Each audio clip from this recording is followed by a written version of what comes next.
The Cricket in Times Square, Chapter 14, Orpheus. Chester didn't have long to wait. In a few minutes, Tucker came bounding into the newsstand and up to the stool and the shelf. Harry followed him, ambling silently along as always. Tucker Mouse took himself very seriously now that he was the manager of a famous concert artist. "Good evening, Chester," he said. "You should excuse the suggestion, please, but I thought your temper was off tonight, in the Stars and Stripes forever. You can't afford to relax just because you're on top, you know. And now, let us begin the practicing." Chester crawled out of the matchbox. "I can't even say hello to Harry," he asked. "So say hello," said Tucker Mouse. "Hello, Harry." "Hello, Chester." So the greetings being over, let us get on with the practicing. Chester looked at Harry and shook his head. The cat smiled and winked. Tucker twisted the dial. Warily Chester crossed his wings into the position for playing. There was an Irish jig on the radio. The cricket prepared to fling himself into the first wild strains of the jig, but suddenly he dropped his wings and said, "I'm just not up to it tonight." "What's the matter?" asked Tucker. "I don't feel like playing," said Chester. "You don't feel like playing?" the mouse exclaimed. "That's like the sun saying, 'I don't feel like shining.'" "Well, sometimes there are cloudy days," said the cricket. "Can't I have a rest too?" Um, um, Tucker Mouse was very much flustered. "Let's take a day off," said Harry Cat. "What's the matter, Chester? Is fame beginning to get you down?" "I guess I'm just feeling Septemberish," sighed Chester. "It's getting towards autumn now, and it's so pretty up Connecticut. All the trees change color. The days get very clear, with a little smoke on the horizon from burning leaves. Pumpkins begin to come out." "We can go up to Central Park," said Tucker. "The trees change their color there too." "It isn't the same," said Chester. "I need to see a shock of corn." He paused and fidgeted nervously. "I didn't mean to tell you yet, but you may as well know. I'm going to retire." "Retire?" shrieked Tucker Mouse. "Yes, retire," said Chester softly. "I love New York, and I love to have all those people listen to me, but I love Connecticut more, and I'm going home." But, but, Tucker Mouse was pluttering helplessly. "I'm sorry, Tucker, but I've made up my mind," said Chester. "What about Mario?" said the mouse. "He wants me to be happy," Chester answered. "He said he wished I'd never come to New York if I was going to be miserable." "But all the human beings," Tucker waved his front legs, "all the suffering thousands you're playing all the suffering thousands you're playing gives pleasure to. What about them?" "My playing gives pleasure to a lot of people in Connecticut too," said Chester. "Who?" asked Tucker Mouse scornfully. "Oh, woodchucks and peasants and ducks and rabbits and everybody else who lives in the meadow or the brook. I had a bullfrog tell me once that he enjoyed my music more than anything else, except the sound of rain on the pond where he lived. And another time a fox was chasing a rabbit around my stump, and they both stopped to listen while I was playing." "What happened?" said Tucker. "The rabbit made it to his hole," said Chester. "I began the fox's favorite song just as he was about to chase him again, and he stayed to listen. Now I couldn't do that for any human beings in the subway station." "I wouldn't be so sure," said Tucker Mouse. He turned to the cat. "Harry, say something. Make him stay." "Yes, Harry," said Chester. "What's your opinion?" Harry Cat sat perfectly still a moment. His whiskers were wiggling, which was a sign that he was thinking very hard.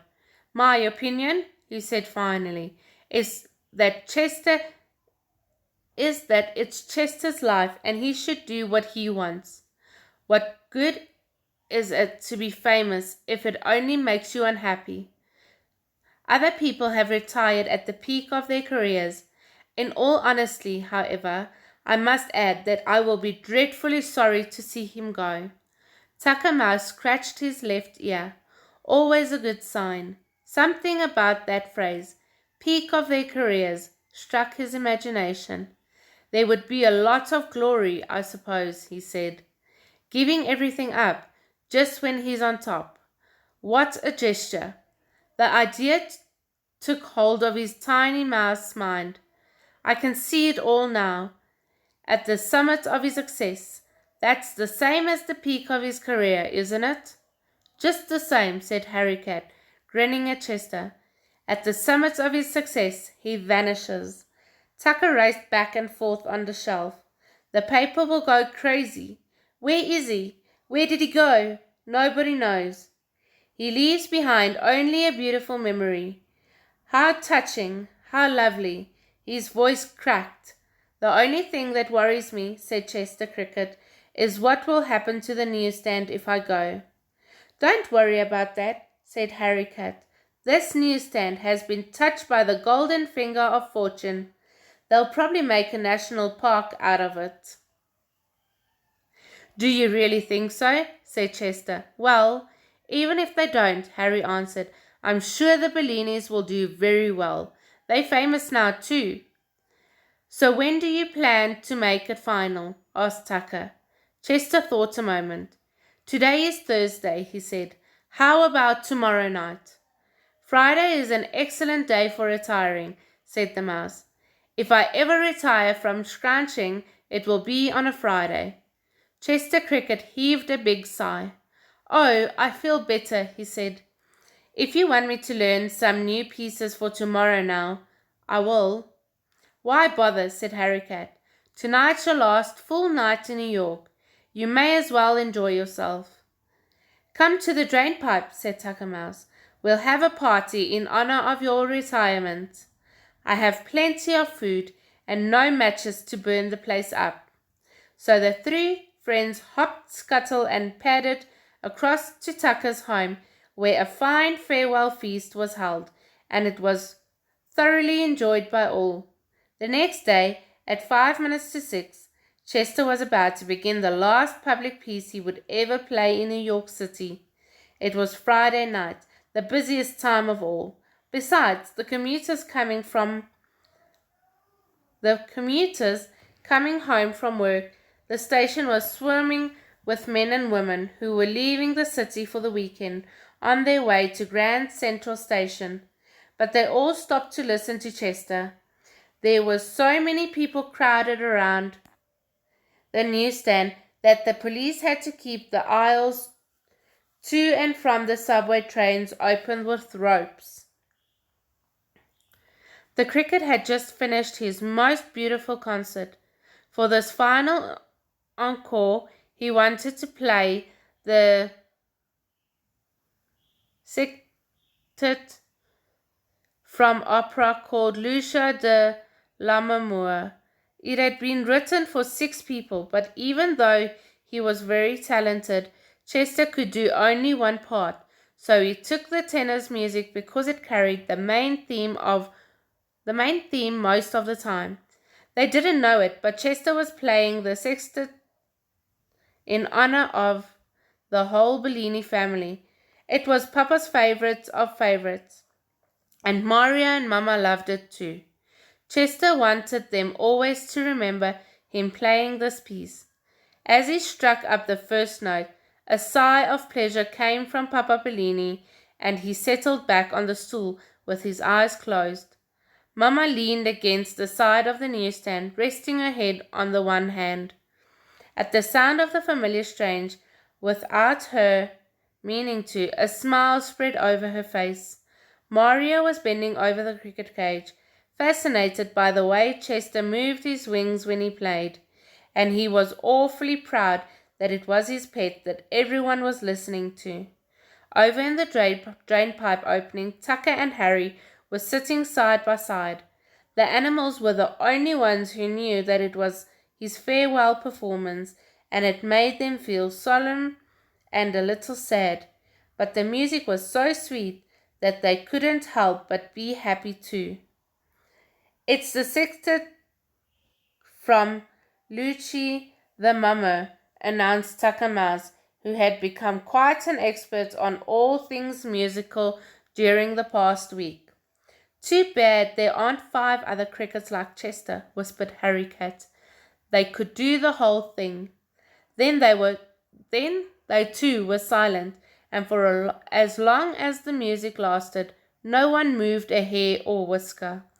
Chester's playing filled the station.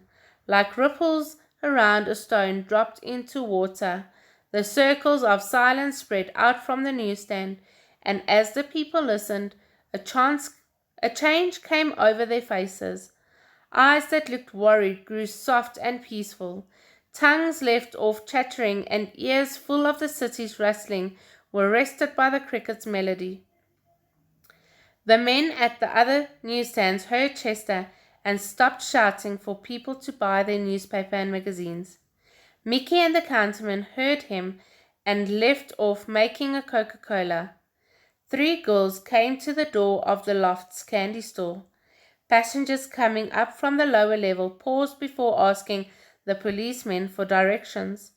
No one dared break the hush that had taken hold of the station. Above the cricket cage, through a grate in the sidewalk, the chirping rose up to the street. A man who was walking down the Broadway stopped and listened. Then someone else did. In a minute, a knot of people was staring at the grate. What is it? An accident? What's happening? Whispers passed back and forth in the crowd, but as soon as there was a moment of silence, everyone could hear the music. People overflowed the sidewalks into the streets. A policeman had to stop traffic so nobody would get hurt, and then everyone in the stopped cars heard Chester too. You wouldn't think a cricket's tiny chirp could carry so far, but when all is silence, the piercing notes can be heard for miles. Traffic came to a standstill. The buses, the cars, men and women walking, everything stopped, and what was strangest of all, no one minded. Just this once, in the very heart of the busiest of cities, everyone was perfectly content not to move and hardly to breathe.